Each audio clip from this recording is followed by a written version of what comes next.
Bonjour à tous, c'est M. Achille qui est devant vous.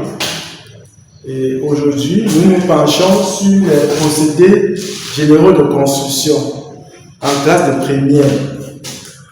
Et notre leçon d'aujourd'hui porte sur les fondations superficielles.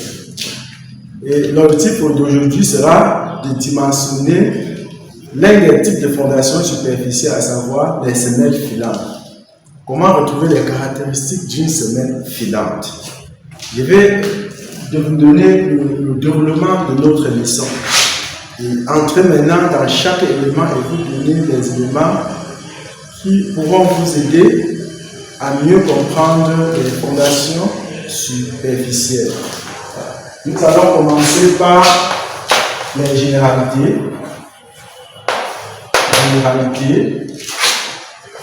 Sur les fondations superficielles.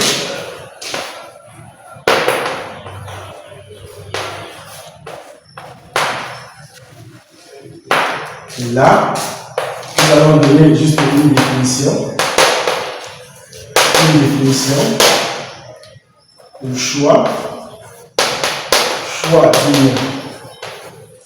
d'une fondation. Choix d'une fondation superficielle.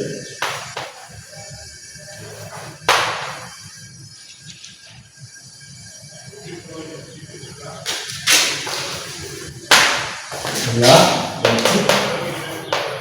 type de fondation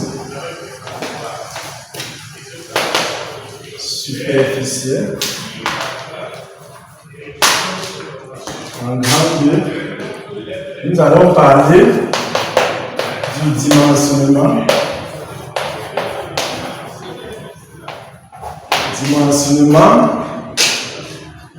Nous allons parler, nous allons faire une étude de la semelle filante. La semelle filante. Nous allons faire une représentation et nous allons parler du dimensionnement.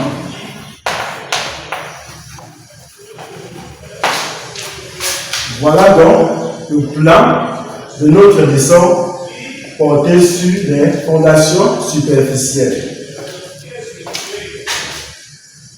Nous allons entrer sur chaque élément, nous vous donner les éléments pour que vous puissiez comprendre les fondations superficielles. Dans la définition, on appelle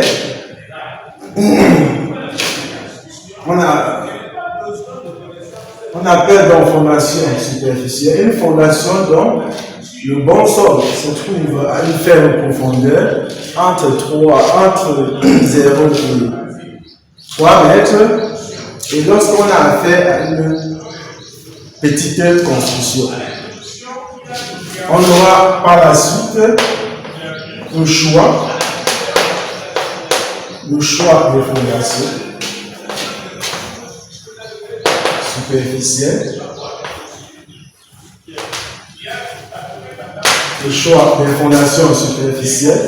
Là, au niveau du choix des fondations superficielles, nous allons retenir ici l'environnement où nous allons construire notre ouvrage.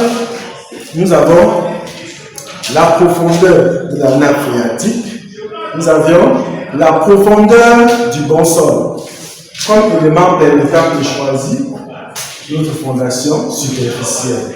Alors, les types de fondation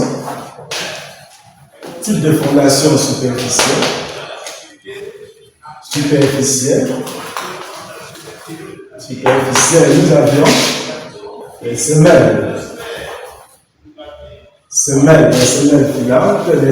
filantes,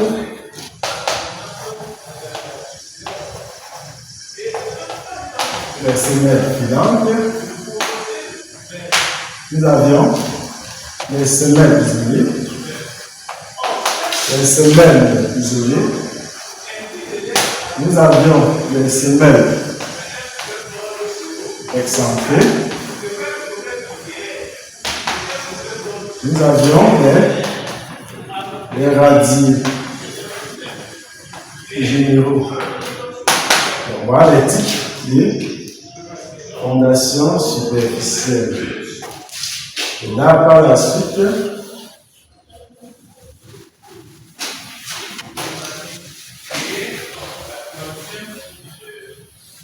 nous allons appliquer l'exercice 2 sur l'étude des fondations, l'étude des semelles filantes,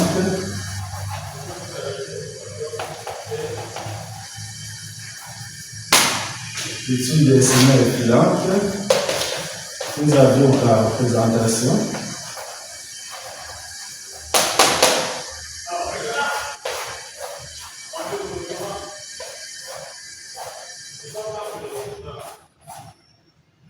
Voilà donc, là, en couple, nous avions H à la G, nous avions l'empattement, la largeur diminue, l'épaisseur diminue, la largeur et la hauteur. En deux, dimensionnement. Dans le dimensionnement d'une semelle filante, le chemin ci-dessous représente une semelle filante,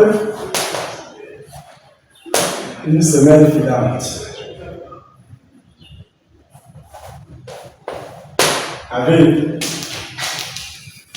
pour longueur de notre semelle, L égale à 80 cm, la contrainte du sol égale à 0,6 bar, l'effort appliqué égale à 2880 décalnewtons. Et là,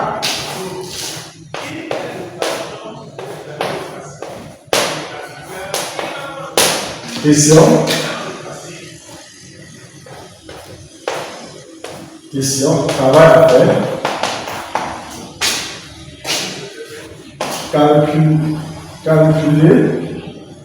Calculer 2 points la surface d'appui S, la largeur L,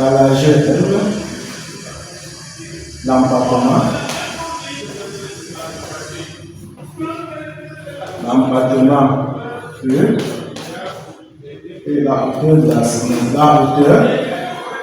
La hauteur H de la semelle.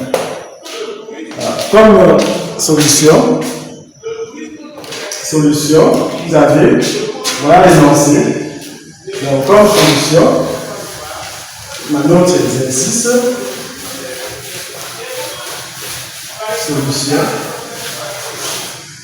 Solution.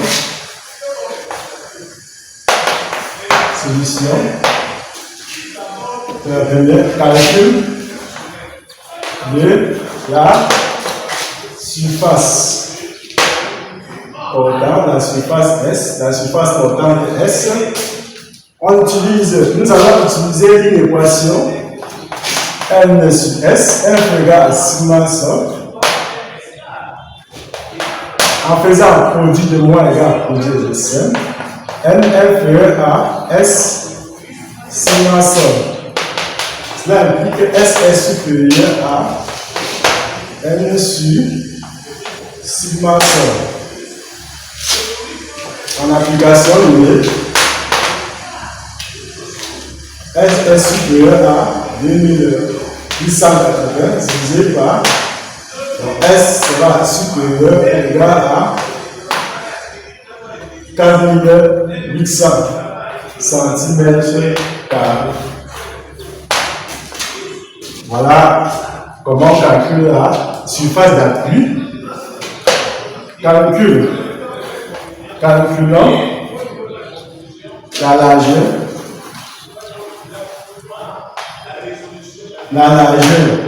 L de notre semelle. Nous utilisons la formule de la surface. S sera égal à longueur fois largeur. Or, la longueur de notre semelle, c'est 80 cm. Donc, on aura S, en remplaçant, on aura 4800 égale à largeur fois 80 cm. Sera égal à 4800 divisé par 80. Ça fait 60 cm. Comment calculer par la suite l'empattement de notre semelle? Je trace. Pour calculer l'empattement E de la semelle,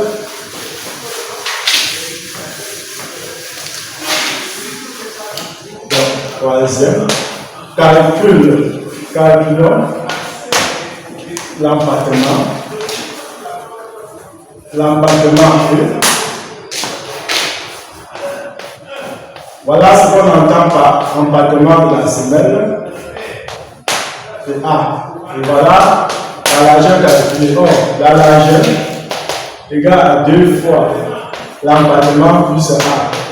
Cela implique que E égale à 1 moins A divisé par 2. Or, A, c'est, dans notre exercice, c'est 30.